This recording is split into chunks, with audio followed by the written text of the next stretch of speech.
So, hi, Stacey. Thanks for joining Startups Innovation, the podcast. Really a pleasure to have you today and to talk about, a bit of your life, and also about real estate in the second piece. I know a lot of the Startups Innovation audience is eager to learn about, real estate, why it's a good investment, is it a good investment, and sort of break some sort of thinking and concepts and misconceptions sometimes that people may have. So thanks a lot for having you here. So maybe to start, so you are Stacey Alcorn, Boston's self-made entrepreneur, CEO of the third largest real estate company in Boston. So congratulations for this, and it's an honor to have you there. Excited to be here. Thank you. Thank you so much. Really pleased about having you there.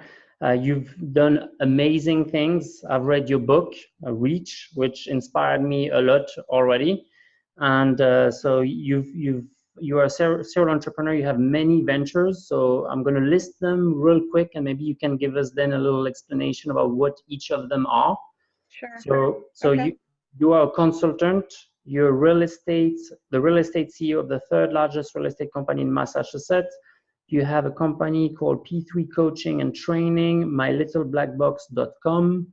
You're an attorney. You have a podcast. You're a blogger, contributor to entrepreneur.com, Huffington, interviewed 250 plus people, and then author of several books, Playbook of Healthy Time Management, Tune In, Reach, and I believe you're also building an online learning platform for real estate agents.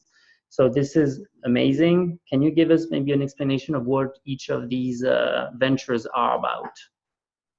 Sure. So my main business is real estate. For the last 17 years, I've been involved in one form or another. For 14 of those years, I owned a popular real estate franchise. And then 3 years ago, branded my real estate company and created a new independent real estate brand in New England called Lair, which has had some growth. Right now, we have about 450 agents, 24 offices throughout New England. That's my main business. Okay. To that, I have some other things that I dabble in. First of all, in order to build my real estate business, I have to train, motivate, give great ideas to my 450 real estate agents. And so I built out a big training platform for my own agents, and then I launched it for other real estate agents across the country as part of what I call Reach movement. You mentioned my last book called Reach. And Reach is about how do you go after a big goal, a big, hairy goal, and how do you create a massive network so that you have people, an army of advocates who are excited to help you pursue. So based on that book, I built this whole training portfolio called the reachmovement.com. So that is selling training and coaching products to real estate agents around the world. In addition to that, I have a law firm I became about 10 years ago, just as an ancillary business to my real estate business.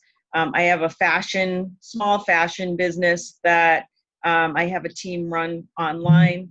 And in addition to the real estate piece, which is the big of my entrepreneur puzzle, as you mentioned, I interview people. So I've now done a few hundred plus interviews. I talk about it in my Reach book because I say there's no cooler way to build relationships with people than reach out and ask perfect strangers if you can interview them. And when I interview them, I write an article about them and I share it through the Huffington Post and through Entrepreneur. So basically, I interview people, and I feel like my businesses are my lab. So I go out and interview people about how they built their businesses and what tools they used and how they got to where they are. I learn from them. for them, I share it with the world. So I create a written piece, an article that they can share with their friends and customers and employees. I can share it with the people who subscribe to my stuff. But then I take the little pieces I learned and bring it back to Tori, which is Lair Realty, my law firm, my fashion business, and my training and coaching business, and take little pieces of it. I say that interviewing people better than a Harvard MBA, learning from people that have already done it. I can't agree more to this. I think that's a great strategy, and it's fun to do at the same time, and you learn a lot differently. Yes. So yes. The training for real estate agents, it's a great idea, because there's, that takes a lot of time when you have a new employee come on board. I talked to a friend here in France who's actually also building his real estate company in France, and he said it takes 2 weeks to train a real estate agent. So I'm guessing with your solution, it's online, I'm guessing. So it saves a bit of time of not having necessarily to train maybe the real estate agent, right? And maybe save 2 weeks, from having to be there and training people on the basics. Is that the idea? Yes, we do both.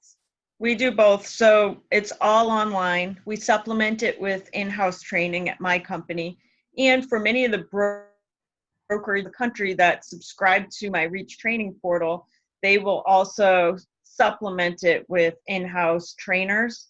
But the other piece of my training is that I've built my business in a very unique way on the back of these cool interviews. So in addition to like the traditional real estate training for real estate agents, like cold calling and scripts and dialogue, stuff like that, we have all that, like business planning, things like that. But the other pieces that I teach, which are really unique, is a whole blueprint for building a business around interviews. Because if you want to be a great real estate agent, you have to have a lot of relationships. So what Reach is all about is how to build relationships, even for people who don't consider themselves salespeople. I teach a blueprint out in building relationships through interviews. That's one piece that I think is different from traditional training. And then also I infuse into it like the art of manifestation and vision boards and how to create something out of nothing, even if you don't have an education or you don't have access to money.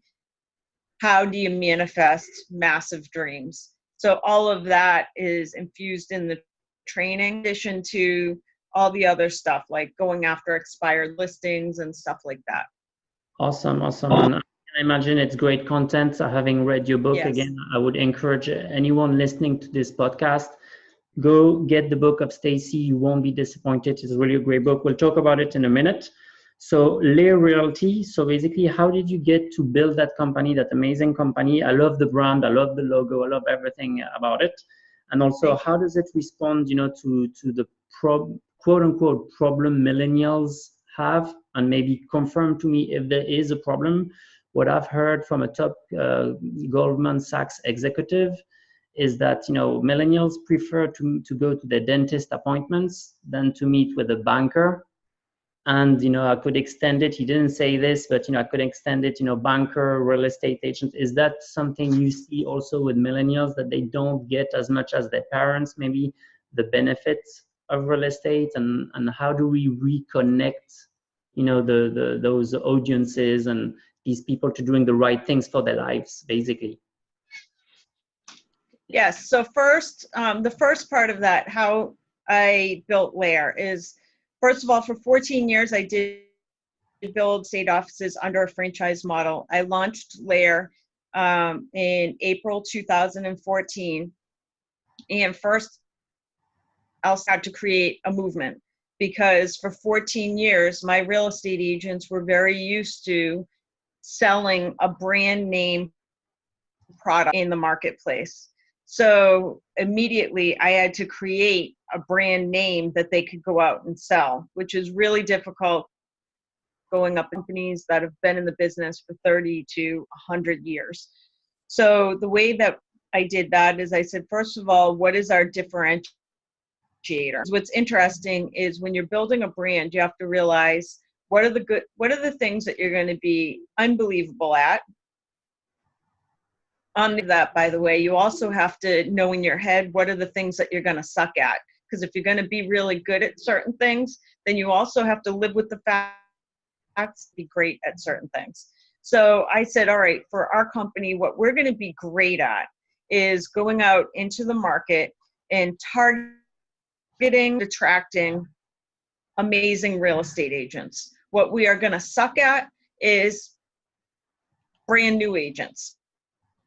So the competitors in my marketplace have real estate schools. They bring on tons of brand new real estate agents. And I'll say the best rate of a real estate agent is somewhere less than 10%. So in other words, for all the people that go through real estate school, 2 years later, like 9% of them are gone, no longer in the business.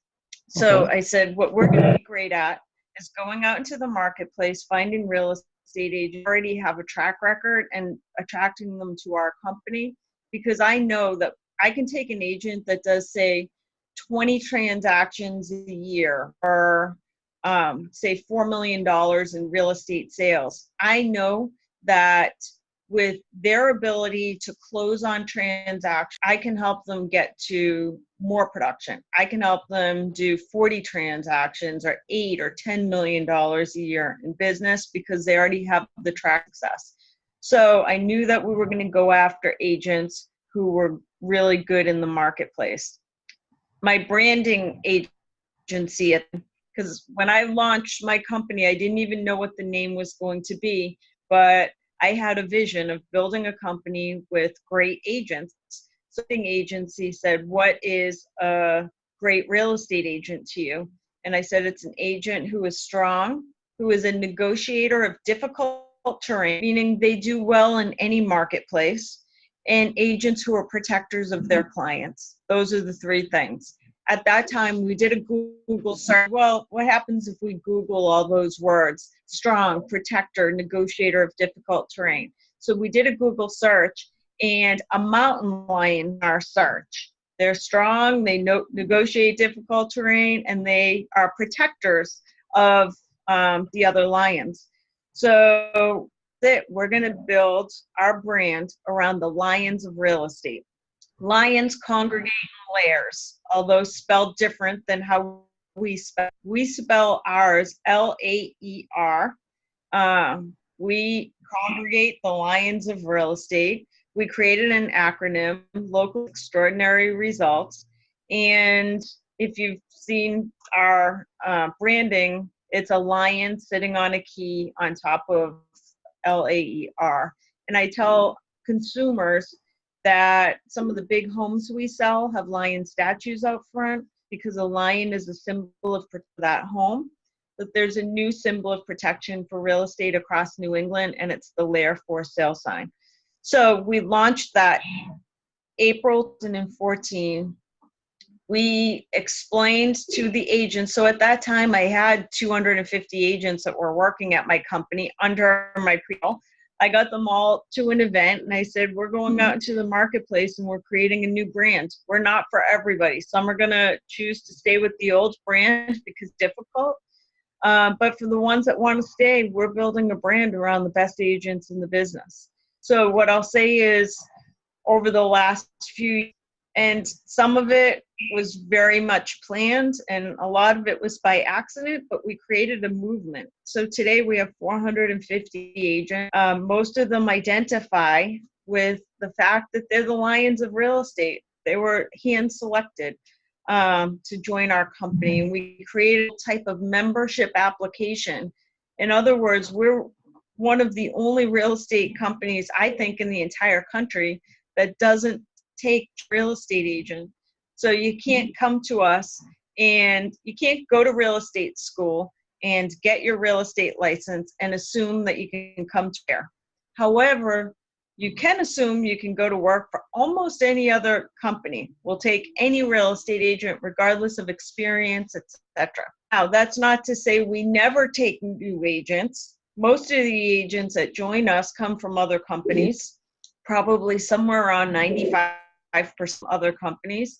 Occasionally we take new agents because they pass through our membership application process, which is sitting with an ambassador of our company to learn about the tools, training, and technology.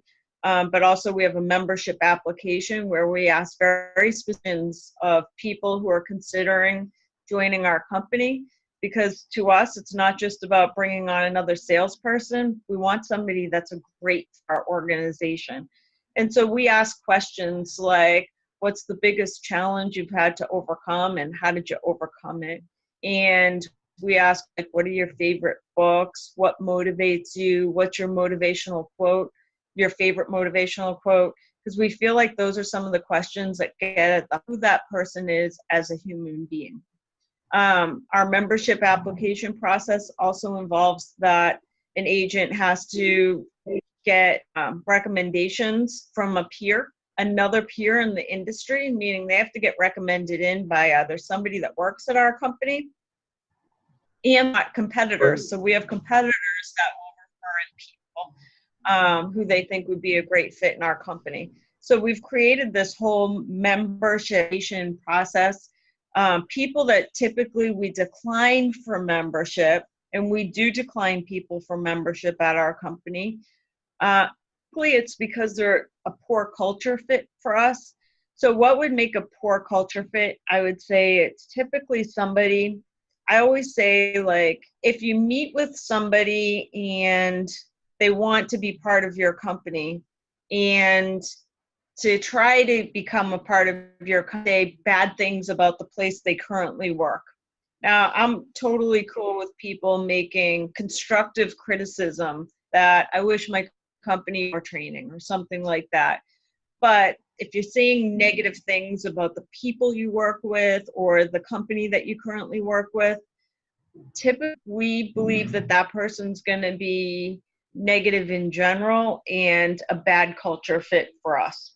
So last 3 years, through our fine-tuning our ambassadorship program of agents going out and recruiting people into our company, and our very unique membership application process, we've created a massive movement. So as you mentioned, we're a free real estate company in New England. We help about 3,000 families a year buy and sell real estate. The goal, however, is much bigger. When I launched Lair, I said we will be the #1 real estate brand in New England in the next 7 to 10 years. The goal is to help 20,000 families throughout New England with their home buying and selling needs. The big difference is our current competitor, who is the #1 real estate brand, our current competitor is doing it with about 9,000 real estate agents. I believe we can accomplish the same with, say, 1,000 or 1,200 real estate agents in our market. So wow. That's one piece. That's one piece. That's kind of how the brand was born and growing and how it's still growing today. But you also asked about how do you work with millennials as buyers and sellers. And it's interesting.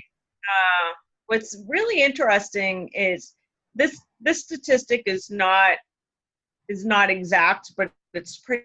Statistically, the average age of a real estate agent is around 56. So, however, one of the biggest groups of buyers coming through is the millennial buyer. So there's a massive age gap between the people that are selling most of the real estate and people who are buying most of the real estate. So what are some of the things that we do to try to get millennials who sometimes don't even see the value of buying a house to see that there's value? And I'd say a few things. Number one, it comes down educating our agents. So typically what we have to educate our agents on in order to work with the millennial buyers is how and where to talk to them. So if you think about agents who have been in the business for 30 years are very used to like doing conversation by phone. Well, a millennial typically is not doesn't want anybody right off the bat. They deal with text, mostly text. So we have to teach our people that when you're responding to clients coming in to the office, and especially a millennial buyer or seller, that you got to be comfortable responding by text. I always say that it's not about how the agent wants to communicate. You really have to figure out, how does the customer want to communicate? Is teaching agents, and I'll give you an example. Our most experienced agent at our company is 3 years old. So he's still out there selling real estate, meeting buyers and sellers. How old is he? Sorry, he's 93. 93, and he's still selling real estate. Wow. Yep. Yeah, he's years old. He's a great real estate agent, but it offers a lesson, because here's Jurgen, our 93 agent, and we make sure that he's up to date on how to use technology. Like, he's got to text customers, even though that's not how he was in the business. He has to use video conferencing for customers. He has to use like the new technology. 10 years ago, writing our offers and purchase agreements. Now we never write anything. Everything is done on an iPad or a computer, and everything is to people. So I think the big piece of it is, number one, creating great education for the real estate agent, so that they, number one, the importance of communicating with each individual client the way that person wants to be communicated with. And number two, it comes down to showing them how to use those tools, showing the agents how to use those tools. The other piece you have to focus on is educating the millennials, educating our buyers and sellers. And how do you educate them? Like, where are they looking for content that you can get your information through? So we keep experimenting with this. I'll say, first of all, we do a great educating on our website, laerrealty.com, and our blog. So constantly, we post on our blog 3 to 4 times a week, new information. So what kind of stuff are we sharing on our blog? We try to put out very strong content on the local communities, first of all, like, because oftentimes we're having to direct people on which communities they might want. So our blog content that's community related is what's happening in the towns, local businesses. So every week we do a business spotlight of our favorite businesses in an area. Also, we look for things like a reverse SEO search. Like, we look and say, what do people Google about in our communities? So for example, in New England, it's fall. People are Googling where are the best places to go apple picking. So we provide that. We write the article on the best places to go apple picking. 4th of July, everybody in our market is Googling where are the best fireworks. So we provide the information of where the best firework displays are. In addition to that, we're constantly educating on everything that is real estate related. So I'd say 75% we're educating the consumer on is what's happening in the communities where we do business. And then 25% is educating on how to win a bidding war, the importance of photography and listing a property.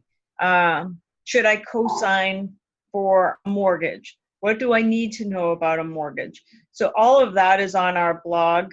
In addition to that, for all of those consumer-related pieces, specifically related to real estate, like how to win a bidding war, how to buy a new construction house, how to buy a condo, and why to buy a condo, we turn all those into educational brochures. So how do we then target the millennial buyers and sellers? It's all through SEO, Facebook advertising. We deal of very targeted advertising on Facebook with those brochures. So create like, let's say you're a buyer in Chelmsford, Massachusetts, and you're having trouble winning bidding wars because stuff's going for more than asking price. It is likely that you would see a little ad on Facebook saying, download your free brochure on how to win a bidding war. So that's how we're kind of getting it in front of them. And then the new piece, which we're launching in October, it's not launched just yet, but basically the new piece that we're launching, and we're always evolving, trying to find new and better ways to reach our potential customers. And I wrote a new book that's coming out in October. It's called 7 Secrets to Hiring a Lion, a Consumer's Guide to Being an Exceptional Real Estate Agent. Excellent. So it's it's a 125-page book. It'll be available on Amazon. But most importantly, like what I look at is the business that I'm in as the owner of a large brokerage is business of selecting the best real estate agents in the marketplace. And so I'm doing the same thing that any consumer is trying to do if they're looking to buy or sell a house. They want to select a great real estate agent. So basically, this is a consumer's guide on makes a great real estate agent, because it's interesting. If you look at what most real estate agents sell on a listing or a buyer appointment, like the value position they sell, it's not necessarily anything. It's like they've been groomed that they have to sell that way. And the reason they have to sell that way is because the real estate agent is selling that way. But this guide really helps consumers say, what are the pieces I really need to look for to make sure that I'm going to hire that's exceptional when it comes to marketing and negotiating and getting this house sold. Nice. And this book comes out when, you said? October 7th? Yeah, so that's coming out October of next month. So coming out soon. Awesome. So I do invite people to go on the Lear Partner website. I took a look at it, and there's no luck that Stacey is here. We only interview the best at Startups Innovation. The website is indeed very informative. There's a lot of market insights and location insights, which I found was really cool to have on a real estate website, actually. So the other piece, I have yes. one piece I want to share with you on that too. Yes. So also on the website, I've been revamping it because I looked at my website earlier this year, and you can go on and see all of our 850 agents, and each of them has a bio page.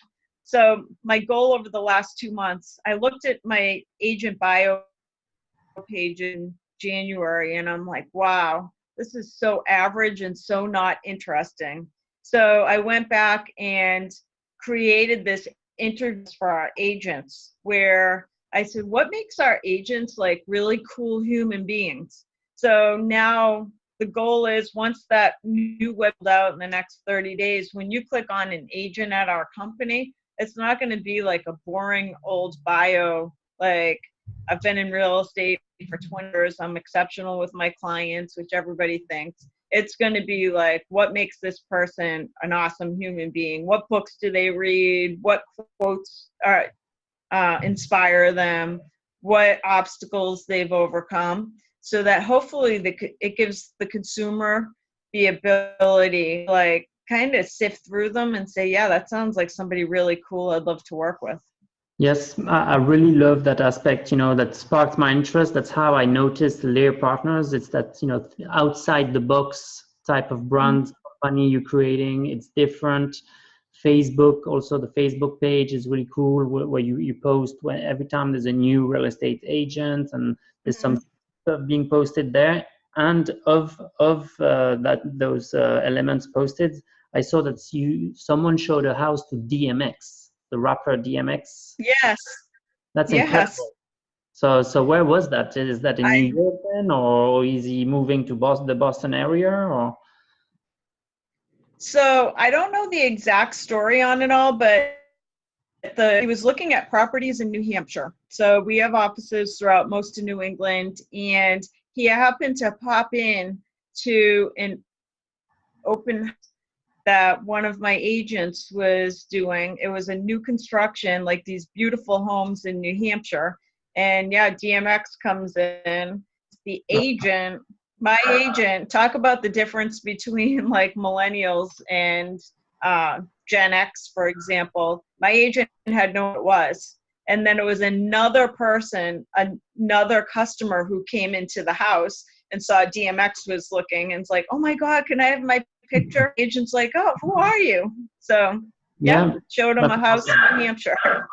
That's awesome. That's when I saw him pop on the Facebook wall, I was like, this is incredible, you know. Thank you. So on the entrepreneurial journey itself, on your entrepreneurial journey and experiences, so what are the biggest learnings you made, you know, going the entrepreneurial route? Would you say, what's the biggest learning? Some of the there's been some lessons along the way. One big lesson I learned is that your greatest struggles end up being the greatest opportunities in your business.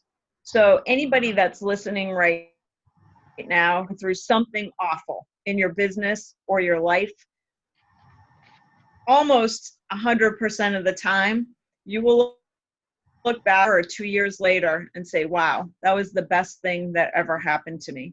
So it's important to like remain reflective constantly. I'd also say that one of the other things I've learned, and this comes really more from the interviews I've done. I've interviewed some really cool, amazing people. I enjoy being around really big thinkers. I've interviewed like Richard Branson, a bunch of the sharks on Shark Tank. I've also interviewed, what's interesting about the interviews is sometimes interviews, you could be interviewing your next door neighbor, not even realizing the amazing things they've done in their business life. So it's not always a celebrity that you're interviewing that kind of pushes your thinking, but having lots of billionaires who built these massive businesses, the one thing that I've learned from them is to always question your own beliefs. Because I think we become very tied to our own ideas. And this is for anybody. Like, it's hard, like when you've been in a business or entrepreneurship or sales for many years, you get tied to your own beliefs. You become almost like you believe you already know thing. And once you close off yourself from learning, that's when you're moving backwards. Like, you can't move unless you always question, like, never believe your own beliefs. So I know that sounds odd, but you got to be open to new ideas and thinking when somebody presents you with something that is not necessarily something you believe in, reflect on it. Like, take a moment and say, you know what happens if they're right?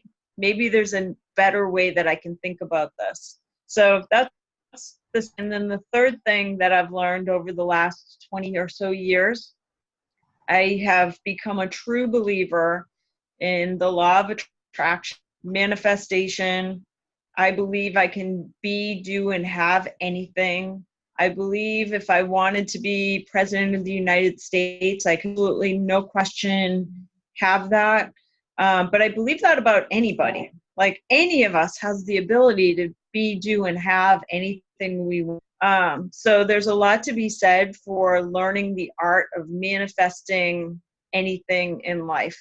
So now I try to teach it. I have a 7-year-old, and I'm like, wow, if only I knew what I knew today about manifesting stuff. If I knew that when I was 7 years old, imagine me today. So now I try to teach my 7-year-old, like, buddy, you can have anything. Like, you can be president of the United States, how you do it, or you can have whatever you want, and teaching her the art of manifesting stuff. So those are probably 3 of the big lessons. Great. Thanks for sharing this. So, what is the most difficult thing you had to overcome as an entrepreneur? It's interesting that you asked that, as I've gone through some massive challenges, massive challenges in my business and life over the last 20 years. Anytime I go through something difficult, I always say, okay, this is it. This is the last time that the universe is in this really difficult position. So just power through it and you'll never have to go through this again. And never works that way. You got to be, the universe is going to keep throwing difficult and hard situations at you. But all of that just builds muscle. I'll give you one example. Yep. And there's been, I could list like 10 big examples, but one example is in the early years of my career, I was in my 20s. I had to pay my way through college. My family did not come from wealth. We're a blue collar family. My dad is and always has been and still is an auto mechanic. My mom was a stay-at-home mom. And back then, like, my family didn't really believe in education or anything. They figured I was a girl and I could marry wealthy if I wanted to have lots of money.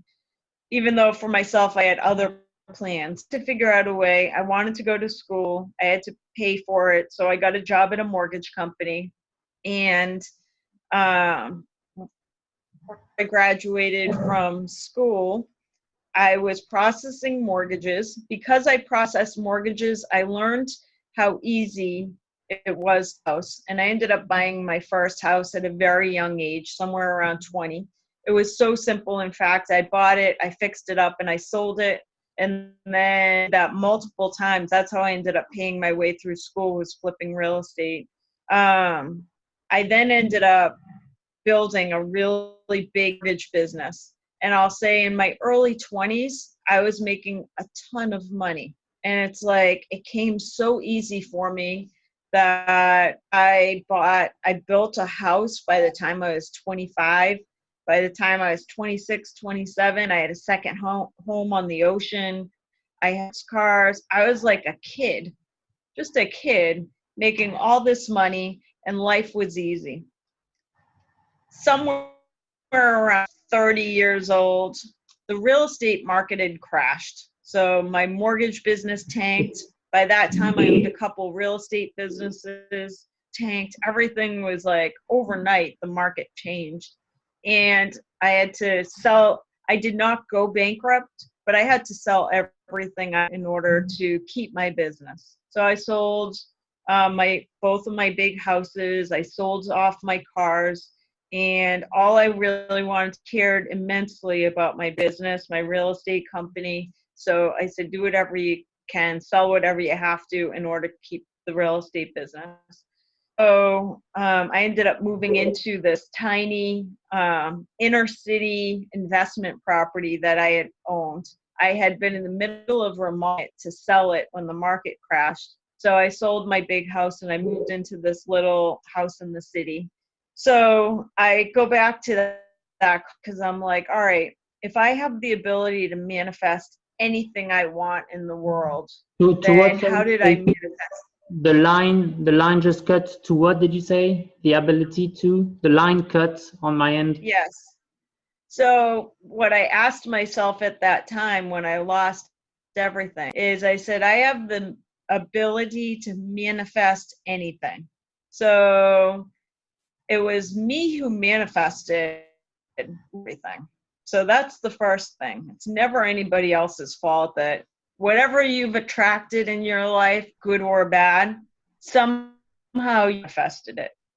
So what I look at, and I still look at it now, 14 years later, I say, how did I manifest losing everything?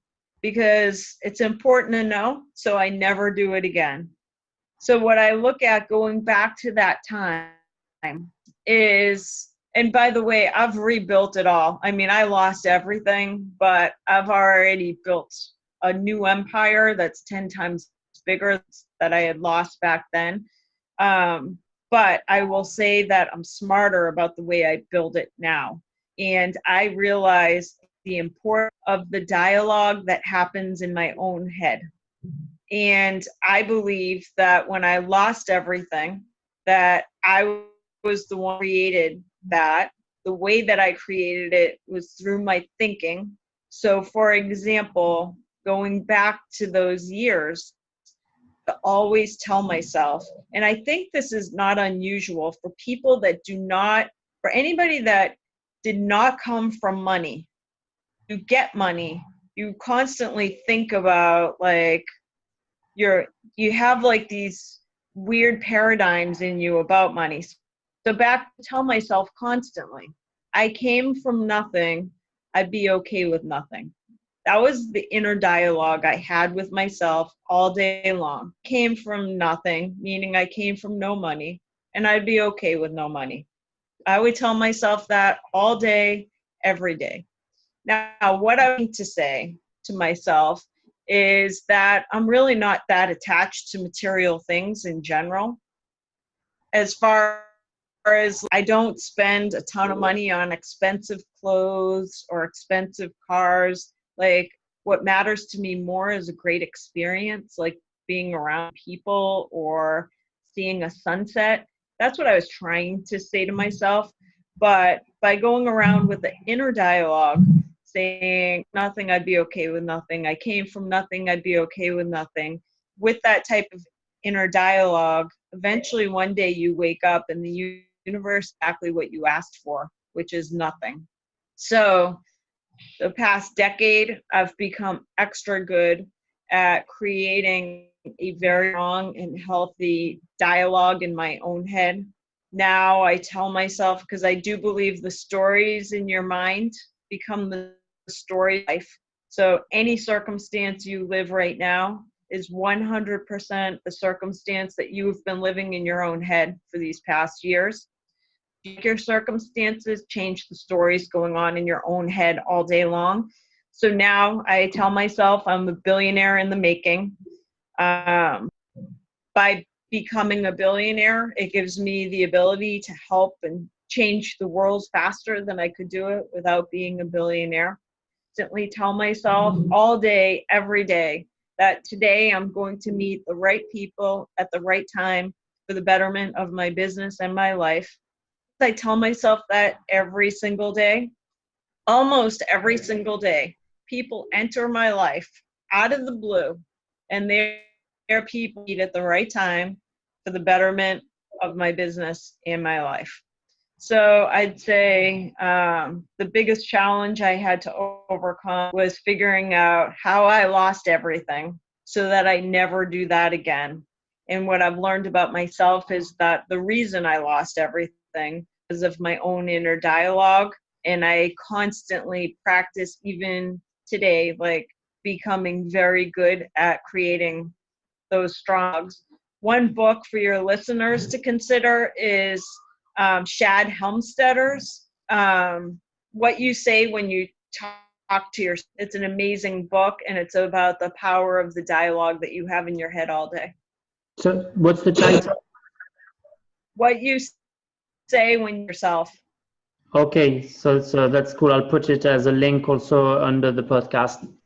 Great, Yes. that's really good insights. Maybe you should write your next book on this too. Yes. I think it's a very interesting topic there.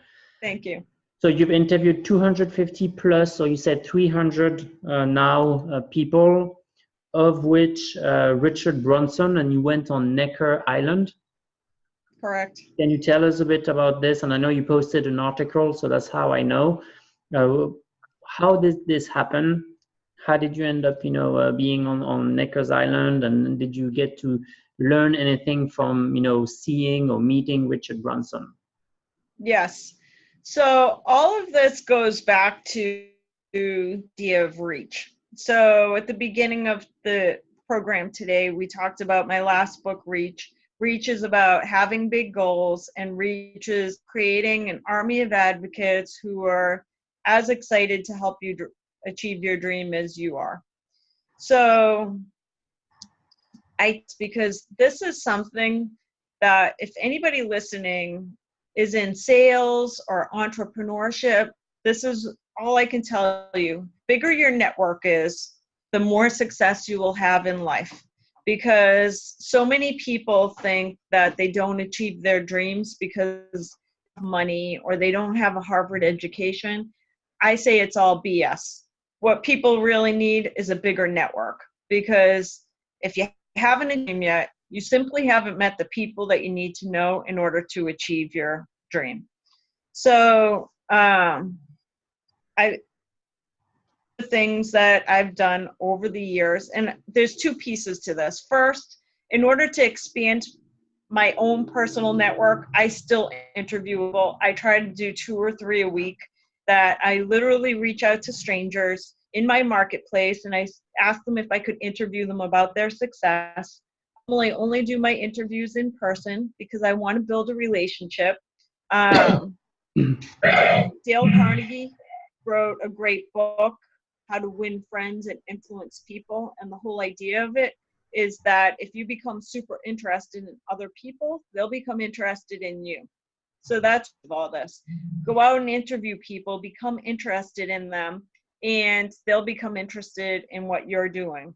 So I go out constantly and interview people 2 to 3 a week, people across my marketplace, so that my universe and my business are constantly expanding, because the relationships I create are constantly expanding. That's one piece. So Number two, yeah. So it's funny you say came up with the same principle. I believe, everyone's universe expands through the people they meet, and it's infinite, right? But you have to meet people basically to learn new things, and they know more people, and then things become limitless through the network. Is that what you're thinking as well? Yes, 100%. Because I always say, even real estate agents, salespeople, entrepreneurs, we are not taught in school, for the most part, how to expand the relationships we have. So most people, like, their friends that they have today are going to be the same friends that they have next year, who are going to be the same friends that they have 5 years from now. I'll tell you that I add hundreds of new friends every year, and it's because I've created a system that I'm getting out constantly, meeting people, learning about them, sharing their stories with the world. So I've created a system for building new and more fruitful relationships. Here I am, like 44 years old, and I'll say some of my closest friends, like I can't even imagine life without these people, are people that I met over the last years. And they were a stranger I reached out to an interview. So that's one piece. Now, how do you get to England? So I'll say that I talked a little bit about the art of manifestation. I believe I have access. I believe I have access to anybody I want in the world. Now, how do you manifest?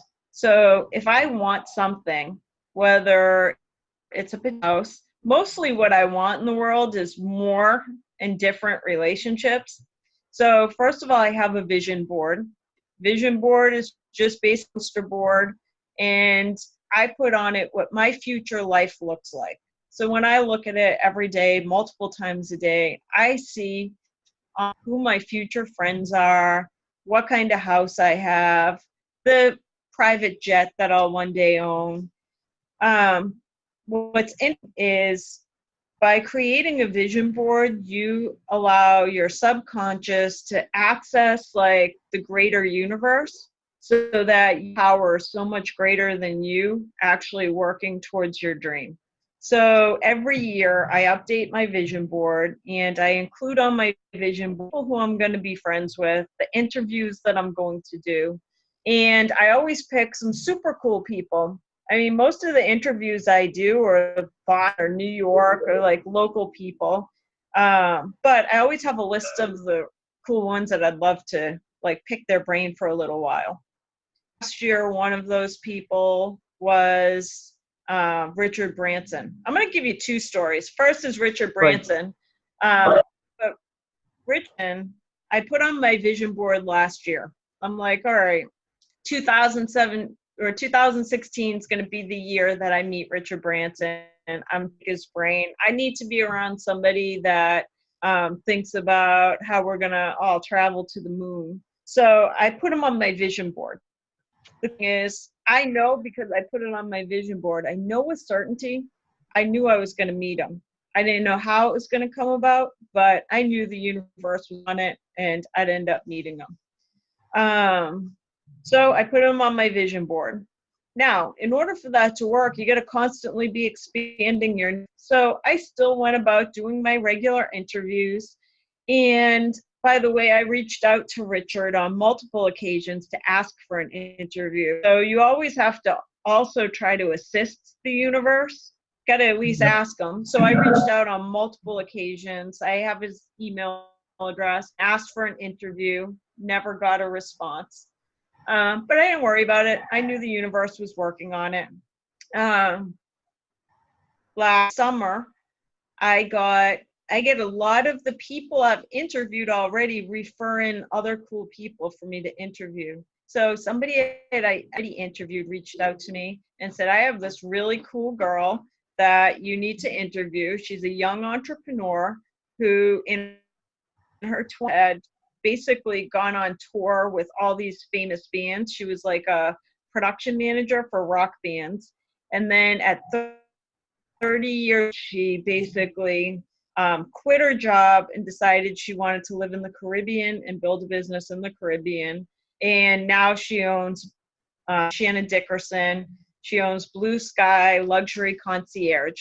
So somebody reached out to me, said, I'd love to introduce you. I think she'd be an interview because of her story. And now she runs this massive luxury concierge business where she helps millionaires and billionaires book yachts and jets and private islands. So I interviewed her.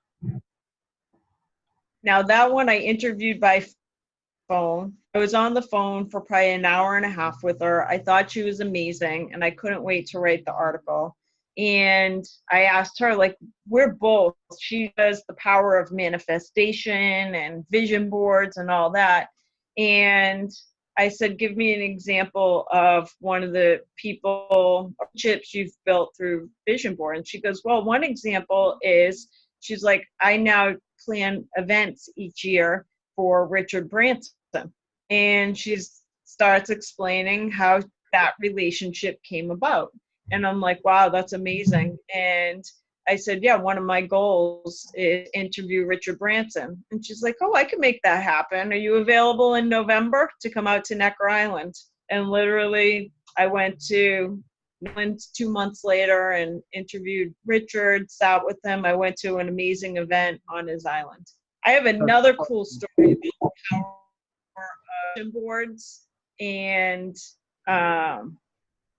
a cool interview I did because of a vision board. This was the year prior to Richard Branson. I always wanted to meet Seth Godin. Do you know Seth Godin? Yes. Like his books? Okay. So I love Seth Godin's blog, Unconventional Thinker. I love his books, Tribe, Purple Cow. He's got a whole bunch of amazing books. One of my favorites in entrepreneur writers. So I was this was like late 2015.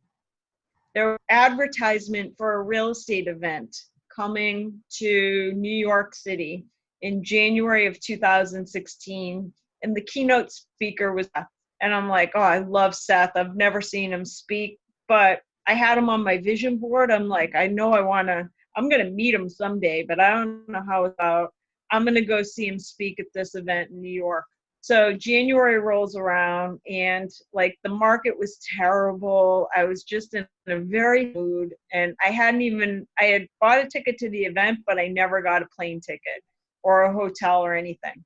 So literally the day before the event, I'm like, you know what? I need to snap out of my negative stuff going on in my head. So I'm going to fly out to New York for one night and go Seth in the morning because maybe it'll change my outlook on everything. Nice. So I fly out.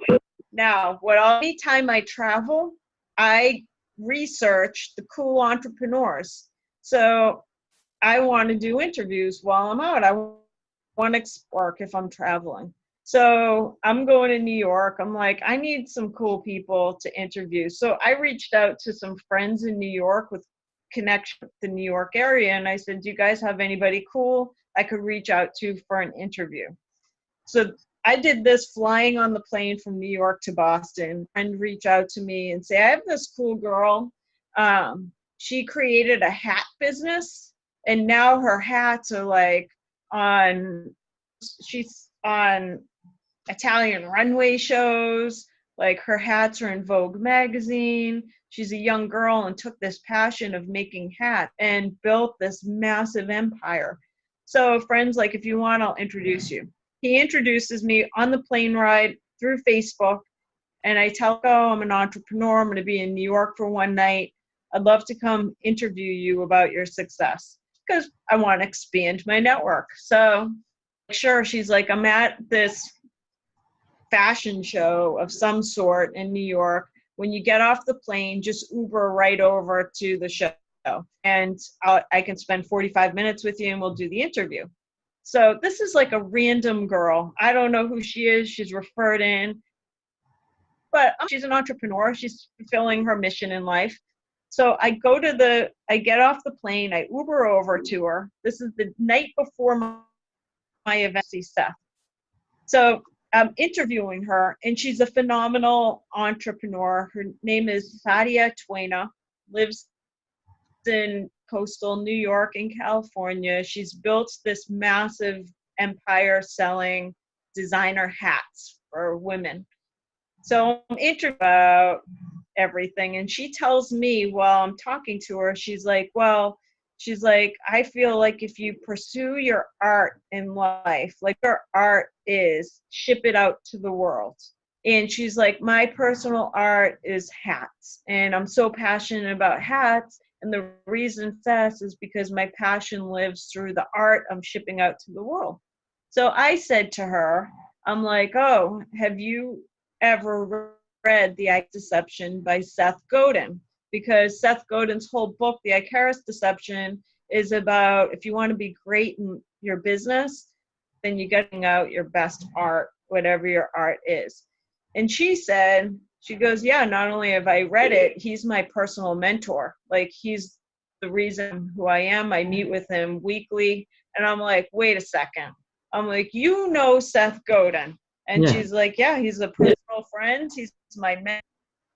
And I'm like, I can't even believe, I almost had tears in my eyes, because I'm like, I'm here because I'm going to see him tomorrow. And it is a dream of mine to interview him about everything. Like, he's unbelievable. And she's like, oh, if you want, I'll reach out to him. So she called him while I was sitting there, and I ended up having breakfast with him for an hour and a half the morning before his event. That's awesome. That's incredible. That's really the universe coming together, that's for sure. Exactly. So for so many, I think the one lesson I say to entrepreneurs, first of all, you got to put out what you want in the world. For me, what I learned from that whole thing is that the power of interviewing, constantly opening doors, and you never know. Like, the universe works. There's no explanation for the fact that I interviewed this random entrepreneur in all of New York City. There's millions and millions and millions of entrepreneurs. I interviewed the one personal connection to Seth Godin. So there's a power higher than all of us that helps put these things together, but you got to put it out there, tell the universe, concentrate on it. And you have to also continue to go out and knock on doors. And the way I do that is through my interviews. Yep, I love it, and I can totally, absolutely. I see what you're saying. Like, and Steve Jobs always said, he has a quote that says, you cannot connect the dots looking forward, but you can connect the dots always looking backwards.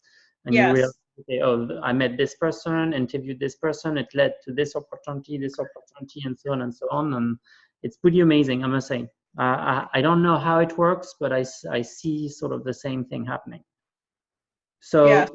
So you've interviewed Richard Branson, Seth Godin. 250 plus interviews. Where can people find them? It's on iTunes. Yes, so people can, if you go to iTunes or Stitcher and put in Stacey Alcorn, you'll find all the interviews. Cool. And maybe what I'll do, I'll post on our interview, I'll put a link maybe to Seth Godin and Richard Branson's interviews. Great. So now, final part of this section, so the book. We'll talk real quick about Reach, the book. I loved it. I bought it on Amazon and really loved it. You say that, you know, Sheryl Sandberg is an inspiration to you, and that your book is a supplement of Lean In. It's the bachelor degree, and versus your book, well, your book is the bachelor degree and her book is the degree. Can you explain a bit this, and what can people find in this book? Why is it useful? So I'd say it's a bunch of things. It covers a lot of what we talked about today, how to go after a big dream, how to like get rid of your own limiting beliefs, how to change the dialogue in your own head, affirmations and doing vision boards. I think that it's really basic stuff. And I say at the beginning of the book, the reason I wrote it is because I've always been like an average person. I was an average kid that grew up in a blue collar family and had to like figure out a way. I knew I to achieve massive dreams. And so this Reach is basically like a very simple blueprint for literally anything, because it is so simple. It starts in your own head. I also put in there like the power of building your network. I do believe that our success in life has a lot to do with who we spend the most time with and read. So I share a lot of those principles within the book. But the reason I call it a bachelor's degree is like Sheryl Sandberg's Lean In, which has been an influential book. It's about raising your hand, being okay raising your hand, asking for what you want. I think Reach, what it teaches you is the little things that you can do. First of all, you have to realize the gift of your own potential, and first of all, recognize the accomplishments you've already had along the way, like the little things you've accomplished because those are just like nuggets of proof that you can do anything. And then you have to build off the confidence of those little wins to go after ones and go after really big dreams in general. And then I talk about the power of manifestation and the power of the universe, and just offer kind of a very simple blueprint of things you can do to achieve anything.